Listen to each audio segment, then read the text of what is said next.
Among the more significant achievements of recent anthropological research into prehistoric Europe is the discovery of a partial human cranium at the site known as Aroera, located in present-day Portugal.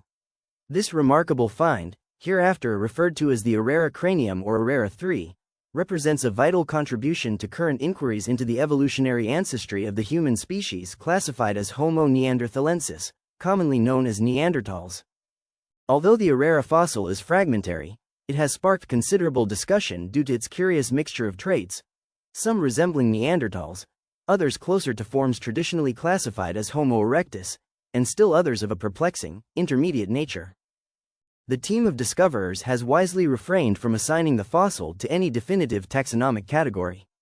While this restraint may initially appear to signal a lack of conviction, it may instead reflect a commendable caution, guarding against the overzealous proliferation of species classifications that characterized earlier periods of paleoanthropology. The fossil was embedded in a dense conglomerate rock and required significant mechanical effort for extraction, including the removal of a large stone block later transported to Madrid for laboratory preparation. Once freed, the remains included the rear portion of a skullcap, part of the nasal floor and upper jaw, and 2 incomplete teeth. Associated with the cranium were stone tools, notably bifacial handaxes characteristic of the Achulian tradition, and burnt faunal remains, strong evidence of fire use. These associations suggest that the individual to whom the fossil belonged was part of a technologically capable community. Dating of the fossil was accomplished via uranium-thorium analysis of nearby speleothem deposits and calcite crusts on the fossil itself. The speleothems produced an age estimate of approximately 46,000 years, with a margin of plus or minus 30,000, while the calcite crusts yielded a much older age of about 390,000 years, plus or minus 14,000. Thus, it is confidently affirmed that this individual lived in the Iberian Peninsula during the early Middle Pleistocene, a period contemporaneous with other key hominin finds. The 400,000-year-old Aroera 3 specimen has reignited debate about how best to interpret and classify Middle Pleistocene hominin fossils.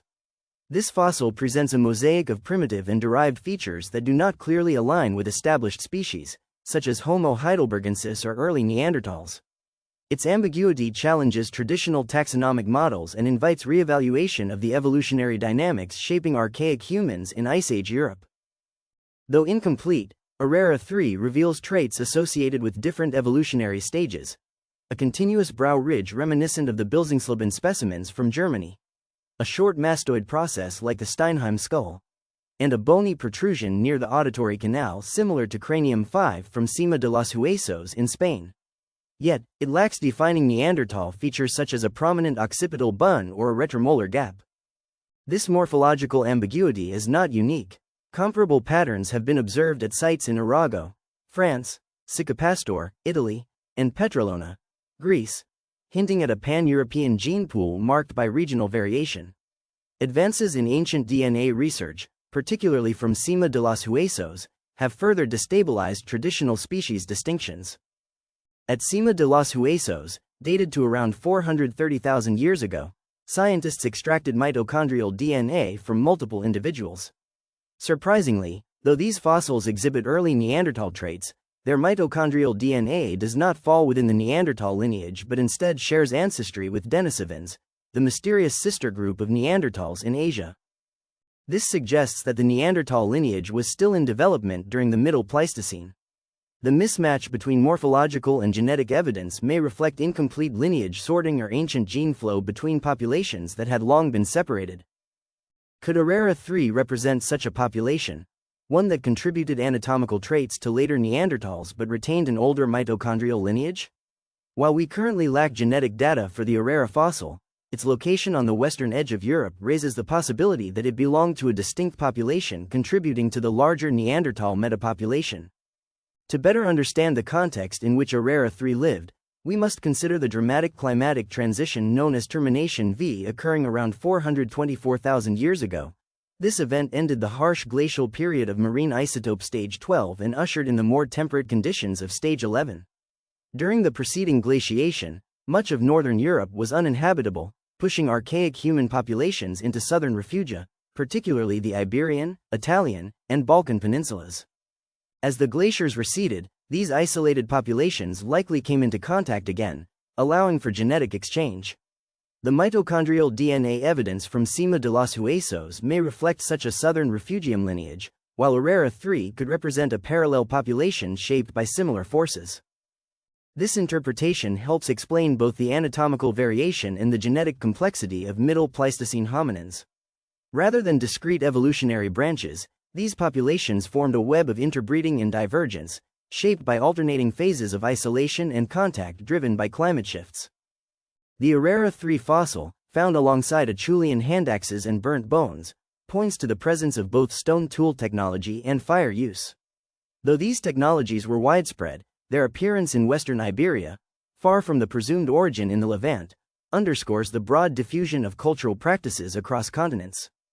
Such evidence challenges the notion that fire and tool use were exclusive to any one species.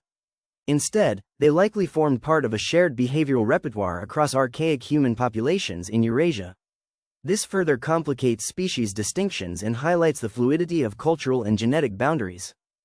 The discovery of Aroera 3 reveals the limitations of rigid taxonomic categories in light of mounting evidence for continuity and admixture among Middle Pleistocene populations. Fossils like Aroera, Arago 21, Steinheim, and Petrolona are not exceptions, they are representatives of a more complex evolutionary landscape. Rather than envisioning isolated species evolving in linear succession, it may be more accurate to picture regional populations interacting over time, shaped by cycles of geographic separation and reunion. These population dynamics are visible in both fossil anatomy and ancient DNA.